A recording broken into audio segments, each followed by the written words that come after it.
Bonjour et bienvenue sur cette vidéo de l'ordre de VL, vidéo incroyable. Aujourd'hui on est dans les news un petit peu qui titillent pas mal, hein.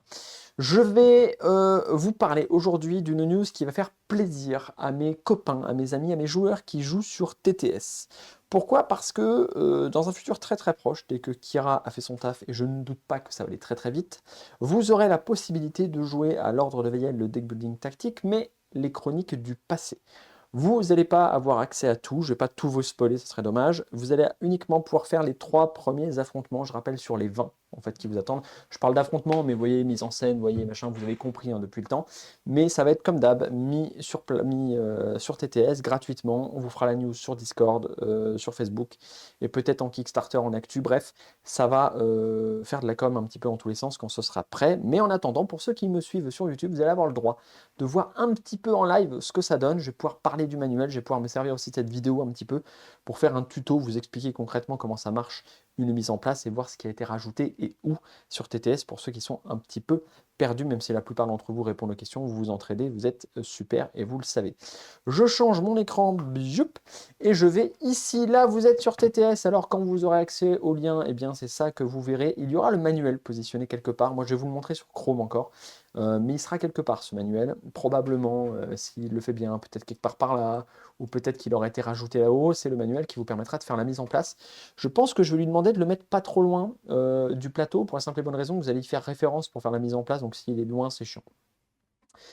Donc bien sûr, le plateau est passé en 4 par 12, mais ça, vous le saviez, et ici, il y a tout un tas de cartes qui sont apparues. Alors, il y a à peu près, je n'ai pas calculé, hein, mais il doit y avoir quelque chose comme peut-être une quarantaine de cartes sur les 300 qui vous attendent sur la première extension des Chroniques du passé. Donc, dans l'absolu, vous allez être spoilé d'un petit pourcentage, entre 10 et 15% en gros, pareil pour les scénarios, hein. Un petit 10 ou 15%. Ce qui va vous intéresser avec ces cartes, c'est que vous avez exactement ce qu'il vous faut pour faire les 3 scénarios. Je ne vous ai pas mis plus, je ne vous ai pas mis moins. Vous avez donc tout un tas de murs, vous avez tout un tas de pièges écrasants, tout un tas de portes fermées et autres coffres qui se baladent dans tous les sens, des plaques de pression, des leviers, bref, de quoi faire ces premiers scénarios. Pour mettre en place ce truc-là, c'est finalement assez simple. Je vais vous donner accès, moi je vais aller là, pouf, je vous donne accès à ce petit manuel-là, qui est un manuel comme d'hab, vous le connaissez, c'est une espèce de scratch. Non, je m'en fous. Une espèce de scratch de travail. Donc, je vous balance des infos, vous allez pouvoir poser des questions. Ça va me permettre de voir ce qu'il faut que je remonte, ce que j'aurais oublié de vous dire. Et de cette base-là, moi, je pourrais décliner, une fois que je l'ai fait pour 3 scénarios, si vous voulez que j'ai un truc à peu près propre, le faire pour 20 ou pour 50. Ça va vite. Le plus dur, c'est toujours de trouver un peu la formule qui fait que vous comprenez ce que je vous raconte. Et c'est pas toujours facile. Donc, petite lecture, à l'attention des testeurs, voici les règles jetées à l'appel, hein, pour que vous puissiez tester ces affrontements. Les affrontements qui vont donc être ceux sur TTS. Vous allez jouer les 3 premiers affrontements de l'extension 5 sur 20. Ok, alors pas l'extension 5 sur 20, mais les 3 affrontements sur 20. Toutes les règles de jeu de base qui ne sont pas contredites dans ce manuel s'appliquent sans aucune modification. Tout ce que vous connaissez, si je ne vous dis pas que ça change, vous faites tout pareil, vous ne vous posez pas la question. Et si vous me posez la question, c'est soit que j'ai oublié un truc, soit que c'est vous qui avez des doutes, mais normalement, vous faites tout pareil. Construisez votre deck après avoir choisi vos héros comme d'habitude. Ok, vous prenez votre héros, vous prenez vos 2 cartes de héros novice, vous prenez, c'est marqué je crois ici, construction du deck doit contenir les 13 cartes, donc le deck de base, 10 cartes de deck de base, et 2 cartes de héros novice et la carte de héros initié. Ok, vous commencez donc comme d'habitude. Une fois que ça c'est fait, la corruption n'est pas autorisée en début de partie, ils sont accessibles à partir du 4e affrontement, donc là vous l'aurez pas parce que vous en ferez que 3. Les équipements ne sont pas autorisés en début de partie, ils sont accessibles à partir du 3e affrontement, donc là vous pourrez en prendre un si vous voulez. Les tableaux de difficulté viendront plus tard, il n'y a donc pas de réglage de la difficulté pour le moment. Je suis en train de bosser dessus, j'ai pas envie de vous mettre un truc à moitié fini avec des gens qui vont me dire c'est trop dur ou c'est trop facile. Je travaille dessus actuellement. Pour le moment, tout le monde a la même difficulté. Vous allez voir, serrer les fesses, ça le fait. En plus, les 3 premiers, franchement, c'est pas les plus durs. Ils sont un petit peu techniques dans un certain sens, hein, faites pas n'importe quoi, mais vous allez voir, ça passe. Seul le jeu de base est nécessaire pour jouer à cette extension. Les ennemis, donc, sont normalement tirés du jeu de base. Ça veut dire que normalement, vous allez faire la crypte. Donc, vous allez affronter des chiens corrompus, des ghouls, des zombies, des squelettes. Ok. Là, dans les extensions et sur TTS, vous avez tous les monstres, donc vous allez peut-être vous retrouver face à un chaman ou je ne sais quoi, qui n'a rien à faire dans une crypte. Normalement, c'est prévu pour être joué avec les ennemis de la crypte. Donc soit vous jouez qu'avec les ennemis de la crypte, et vous faites un peu le truc en mode je suis à fond dedans, soit vous vous lâchez, vous mettez n'importe quel monstre et c'est le gameplay qui vous intéresse. C'est vous qui voyez immersion into gameplay, c'est vous qui choisissez. Moi, tout me va. Pour le moment, lors de la mise en place, les coffres notés CO, vous allez voir, mélangez-les tous aléatoirement face cachée, placez-les sans savoir ce qui vous attend. Alors pourquoi? Parce que il y a plein de coffres différents, je vous remontre là rapidement.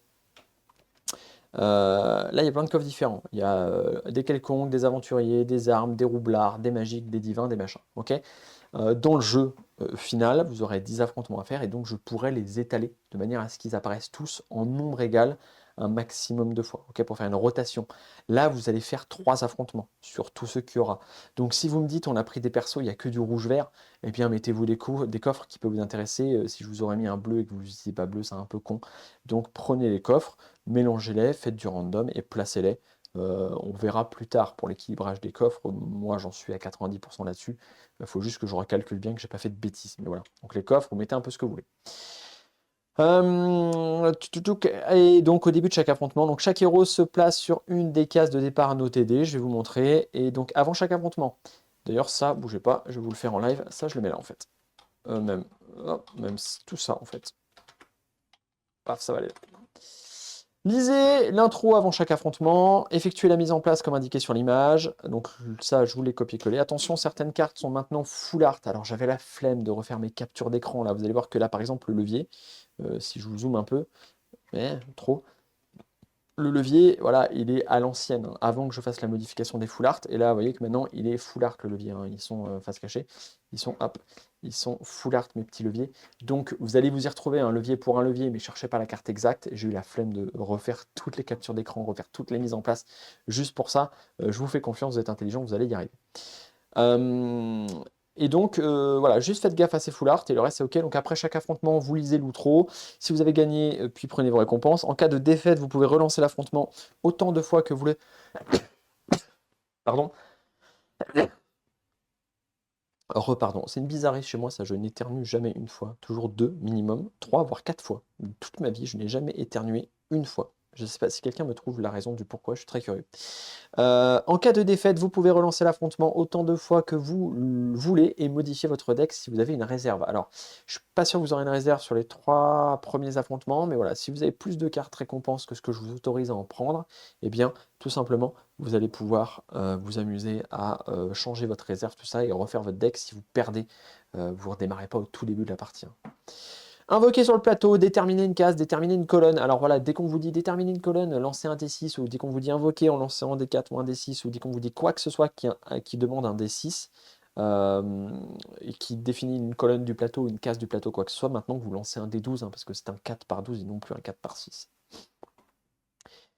La première rencontre, je ne vous fais pas la lecture ici, vous aurez tout le loisir de le faire vous-même, mais en gros, ici, j'ai une mise en place. La mise en place, elle est comme ça. Vous apparaissez sur les dés, la dégueu, ces machins-là que j'ai fait vite fait à l'arrache, qui vont d'ailleurs faire criser Colline, j'en suis sûr, mais vous apparaissez sur les dés, ok? Les ennemis, vous les voyez ici, ils ont les trucs de vie dessus. Alors bien sûr, Colline un jour fera du design propre. Là, pour le moment, c'est moi qui l'ai fait, capture d'écran sur TTS, avec Isley à l'arrache. Je veux dire, on n'est pas sur... D'ailleurs, c'est même pas le bon plateau. Enfin, bref, vous voyez bien qu'on est sur du prototype, mais c'est pour votre plaisir à vous qu'on fait ça. Vous avez ici 2 ennemis basiques, c'est ce qu'on vous dit. On vous dit donc, prenez 2 leviers rouge et vert, mélangez-les et placez-les face cachée. Donc vous avez pris 2 leviers ici, il y en a un qui est rouge, un qui est vert, parce qu'ils correspondent aux portes rouges et vertes qui sont ici. Ok. Placez 2 ennemis basiques face cachée, une derrière chaque porte. Donc là, il y a un ennemi basique, là, il y a un ennemi basique derrière chacune des portes. Puis vous prenez 4 autres ennemis que vous placez, hein, les ennemis vous les placez normalement, classique. Vous placez les murs, normalement, classique. Vous placez vous sur le petit dé, la petite porte bleue ici. Et quand vous avez fait tout ça, et vous placez les coffres, les fameux CO aléatoires, vous les placez. Quand vous avez fait ça, vous pouvez faire votre combat. Mais d'abord, on vous dit, règle de construction de deck. C'est le tout début, donc le deck doit contenir 13 cartes. Je vous mettrai peut-être la liste, hein, donc 10 cartes de deck de base. Ok, bien sûr, les 2 héros novices et la carte de héros initié. Peut-être que je rentrerai dans le détail, mais c'est une construction classique de deck comme vous faites habituellement. Tous les héros sortent du donjon par la porte bleue. Alors ça, c'est la condition de victoire. Un héros qui se trouve sur la porte bleue est retiré du plateau et n'est plus considéré comme en jeu. Voilà. La règle de ce truc-là, c'est de se barrer par la porte bleue. Ok? Il n'y a rien d'autre à faire. Vous pouvez vous barrer direct si vous voulez, mais j'imagine, parce que c'est vraiment un petit scénario de tuto, vous avez envie de récupérer les 2 petits coffres qui sont ici. Pour ça, vous avez des monstres, vous avez des leviers, l'idée c'est vraiment de se mettre un peu dans le jeu, hein. Premier, c'est vraiment un tuto. Condition de défaite, un héros meurt dans le donjon et ne peut pas être réanimé. Donc dès qu'il y en a un d'entre vous qui est mort, eh bien c'est perdu. Règle spécifique, activez ou désactivez un levier d'une couleur, ouvre ou ferme la porte de cette même couleur. Donc si vous activez ou désactivez un levier d'une couleur, vous retournez. Il y a marqué hein, sur la carte du levier, vous allez voir sur la carte du levier, quand vous la prenez, il y a marqué pendant son tour, un héros situé sur cette case peut défausser une carte pour activer le levier et retourner cette carte. Quand vous la retournez, et bah, pif, ah tiens, c'est le vert. Et donc on vous dit, dans ce scénario-là spécifiquement, quand on active ou désactive une porte, un levier d'une couleur, ça ouvre une porte de la même couleur, et donc vous pouvez retourner ici la porte verte par exemple, et donc la mettre ouverte. Si vous désactivez, vous remettez, etc. etc. La première fois qu'une porte est ouverte, révélez l'ennemi face cachée qui se trouve derrière. Donc dès lors que la porte est ouverte, eh bien vous révélez l'ennemi. Alors vous avez le droit de faire touk touk pour voir ce que c'est, ou alors vous l'ouvrez et vous y allez en mode bonhomme, vous les dérouillez quoi. Et c'est tout ce qu'il y a à savoir pour ce scénario, c'est vraiment très simple. Une porte est ouverte par un levier, ok. Une porte est ouverte par un levier, vous avez le droit de vous barrer quand vous voulez, il faut juste être tous sortis par la porte bleue, et c'est terminado, vraiment simple. La récompense, c'est bien sûr 2 phases de renforcement, tout pareil que ce que vous connaissez, qui vont peut-être être améliorés par contre, attention, par vos petits coffres. Hein, mettons que vous récupérez un coffre comme ça, vous l'ouvrez, et bien on vous dit à la fin de l'affrontement, lors de chaque phase de renforcement, les héros possédant la couleur violet, ça devrait être violette, mais toujours, ben, ça fait référence à ce qui a marqué juste au-dessus. Hein. Violet, c'est vraiment la catégorie. Dévoile une carte de récompense violet, en plus de leurs 3 cartes habituelles. Quand je dois builder, si j'avais ouvert le coffre divin, je prends mes 3 cartes habituelles, et en plus je prends une violette, si tant est, bien sûr, que j'ai la couleur qui me le permet. Ok. Et à ce moment-là, en fait, les coffres, ce que ça va vous permettre, ça ne va pas vous donner plus de trucs, les coffres. Ça va vous donner plus de choix pour faire des meilleurs decks. Et vous allez voir que ça suffit largement, et que ceux qui passent vraiment à côté, ça va être un peu plus dur, parce qu'ils vont souffrir un petit peu au niveau chance, alors que quand on veut vraiment avoir un panel de possibilités, ouvrir 1 ou 2 coffres, au moins 1 à chaque combat, ça va faire la différence. Donc ça c'est pour les petits coffres, et c'est très simple, le premier combat c'est juste ça. Après vous lisez l'outro, vous partez sur le deuxième combat, vous allez lire l'intro, faire la mise en place comme d'hab. Vous voyez que là il y a des pièges écrasants un petit peu partout, il y en a 3, il y a des plaques de pression et il y a des monstres qui ont été positionnés. Il y a 2 coffres à poser, là j'ai même pas les images, j'ai juste mis CO, vous placez les coffres. Qu'est-ce qui va se passer ici? C'est très simple, vous prenez 4 plaques de pression, la jaune, la bleue, la verte et la violette, vous la mettez, vous mélangez aléatoirement, pareil, vous les placez sur les endroits où on vous dit de les placer, mais vous mélangez et vous positionnez. Vous ne savez pas ce que c'est tant que vous n'avez pas marché dessus en fait. Hein. Le deck doit contenir 15 cartes, vous étiez à 13, vous avez fait 2 phases de renforcement, vous êtes donc à 15 cartes, donc ça c'est ok. Le deck doit contenir 10 cartes de deck de base, on est bon. Et puis donc la condition de victoire, tous les ennemis sont morts. La condition de défaite, tous les héros sont morts. Très simple. Par contre, règle spécifique. À la fin du tour des ennemis, si un ennemi n'a pas été tué par une plaque écrasante, il revient automatiquement à la vie avec une vie. Ok. Donc vous devez tuer les ennemis en vous servant des pièges.